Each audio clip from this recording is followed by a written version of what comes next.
नमस्कार. आज आपण मुंबईतल्या कल्याण एरियामध्ये आलोय. आपण आता कल्याण वेस्टमध्ये आहोत. चिकणघर या एरियाचं नाव आहे आणि ह्या मागे तुम्ही बघू शकता ही 12 मजल्याची बिल्डिंग आहे. बिल्डिंगचं नाव आहे भक्ती वेंचर. तर ह्या बिल्डिंगमध्ये आम्ही लिफ्ट यूपीएस सुवास्तिका कंपनीचा आमच्या कंपनीचा लिफ्ट यूपीएस आम्ही इथे इन्स्टॉल केला आहे. तर साधारणपणे लिफ्ट यूपीएस तुम्हाला का लागतो किंवा त्याची काय गरज असते, तर जेव्हा लाईट जाते तेव्हा लिफ्ट थांबते किंवा तर त्या केसमध्ये लाईट येईपर्यंत तर तुमच्याकडे पर्याय काय असतो, तुम्ही डीजी सेट लावा किंवा तुम्ही मार्केटमध्ये काही ट्रेडिशनल लिफ्ट इन्व्हर्टर्स मिळतात.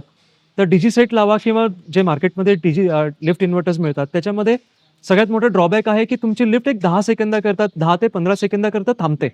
पूर्णपणे आतमध्ये लिफ्टच्या आतमध्ये ब्लॅकआउट होतो. लिफ्ट थांबते आणि मग आतमध्ये जर कोणी असेल तर त्यांना पॅनिक व्हायला होतं, घाबरायला होतं. इमॅजिन करा, लहान मुलं असू शकतात, वयस्कर मंडळी असू शकते, तर त्यांना थोडं घाबरायला होतं.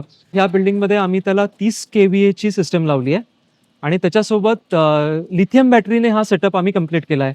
तर लिथियम बॅटरी आम्ही 19.2 केडब्ल्यूएच ह्या कॅपॅसिटीची लिथियम बॅटरी लावली आहे. छोट्याशा जागेमध्ये तुमची लिथियमची बॅटरी येते आणि ह्या छोट्याशा बॅटरीमध्ये आपलं काम सुरू होतं आणि तो तुम्हाला सेम परफॉर्मन्स देतो. तर आमच्या कंपनीचं जे प्रॉडक्ट आहे लिफ्ट यूपीएस, त्याच्यामध्ये सगळ्यात मोठी गोष्ट ही आहे, की याच्यामध्ये तुमची लिफ्ट थांबत नाही. कुठल्याही प्रकारचा याच्यामध्ये जर्क बसत नाही, लिफ्ट थांबत नाहीत, लाईट बंद होत नाही. लिफ्ट ही कंटिन्यूअस चालू राहते. आतमध्ये जो कोणी असेल त्याला हे नाही कळत, की लाईट गेली आहे. आणि तुम्ही ज्या पद्धतीने सो ह्या यू-पी-एसचे 2 फंक्शन आहेत. सगळ्यात पहिले लाईट गेल्यानंतर ती तुम्हाला तुमच्या फ्लोअरपर्यंत घेऊन जाईल आणि तुम्ही जेवढी बॅटरी घेतली आहे त्याप्रमाणे, जेवढी बॅटरी घेतली आहे त्याप्रमाणे तुम्हाला तो बॅकअप देतो. म्हणजे समजा लाईट गेली असेल तरीसुद्धा तुमची सिस्टम अनइंटरप्टेड चालू राहते. तर आम्ही आता ह्या बिल्डिंगमध्ये 2 लिफ्ट कनेक्ट केल्यात. त्याच्यानंतर आम्ही एक पाण्याची मोटर सबमर्सिबल मोटर याच्यामध्ये लावलेली आहे 5 एचपीची 3 फेज मोटर आहे आणि त्याच्या व्यतिरिक्त आम्ही याच्यामध्ये कॉमन एरियाचा लाइटिंग लोड कनेक्ट केलेला आहे. त्याच्यानंतर सीसीटीव्ही कॅमेरे कनेक्ट केलेत आणि वायफायचे जे कॉमन कनेक्शन्स असतात ते आम्ही त्याच्यामध्ये इन्क्लूड केलेत. आणि तर तुम्हाला सुद्धा तुमच्या बिल्डिंग्समध्ये जर अशा प्रकारच्या सिस्टम लावायच्या असतील, ही ही सिस्टम आम्ही लावताना हा बेसिकली डीजी सेटची रिप्लेसमेंट आहे.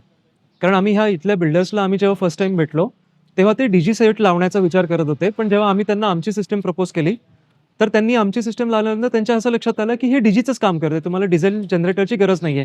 डिझेल जनरेटरमध्ये काही प्रॉब्लेम्स आहेत, की तुम्हाला त्याच्यामध्ये वेळच्या वेळी डिझेल टाकावं लागतं, त्याला मेंटेन करावं लागतं, त्याची बॅटरी बघावी लागते. तर ही सिस्टम मेंटेनन्स फ्री आहे. याच्यामध्ये एक इन्व्हर्टर आहे, एक बॅटरी आहे आणि याच्यामध्ये कुठल्याही प्रकारचा मेंटेनन्स नाही आहे. तर हे त्याचे काही फायदे आहेत. आणि तुम्ही हवं तर ही सिस्टम ट्रेडिशनली तुम्ही लेड ॲसिड बॅटरीसोबत पण लावू शकता आणि तुम्ही आता नव्या ज्या सिस्टम आल्या त्या तुम्ही लिथियम बॅटरीसोबत सुद्धा लावू शकता. तर लेड ॲसिड बॅटरीमध्ये प्रॉब्लेम हा होतो, की तुम्हाला आता ही जी सिस्टम आहे ती 180 व्होल्टमध्ये आहे. तर 180 व्होल्टचा अर्थ आहे तुम्हाला 15 बॅटरी हव्यात मिनिमम. तर 15 बॅटरीचं तुम्हाला इंटरकनेक्शन्स करावे लागतात. त्याचं वायरिंग करावं लागतं. त्याला मेंटेनन्स करावा लागतो. त्याला एक रेग्युलर इंटरव्हलने तुम्हाला वॉटर टॉपिंग करावं लागतं. तर हा सगळा जो प्रॉब्लेम आहे, हा तुमचा इथे सॉल्व्ह होतो. लिथियम बॅटरीला तुम्हाला काहीच करावं लागत नाही. लिथियम बॅटरीमध्ये मेंटेनन्स फ्री आहे, जागा कमी लागते. तुम्हाला सुद्धा जर तुमच्या बिल्डिंग्समध्ये जर अशा प्रकारच्या सिस्टम हव्या असतील, तर तुम्ही आम्हाला कॉन्टॅक्ट करू शकतात. स्क्रीनवर आमचे काही नंबर्स येत असतील आता. काही नंबर आहेत, काही ईमेल आयडी आहेत. त्याच्यावर तुम्ही आम्हाला कॉन्टॅक्ट करा. आम्ही तुमच्याकडे व्हिजिट करून, तुमच्या रिक्वायरमेंटप्रमाणे आम्ही तुम्हाला कस्टमाइज करून जी काही कुठलीही सिस्टम तिथे फिट होऊ शकेल, ती आम्ही तुम्हाला रेकमेंड करू. Thank you.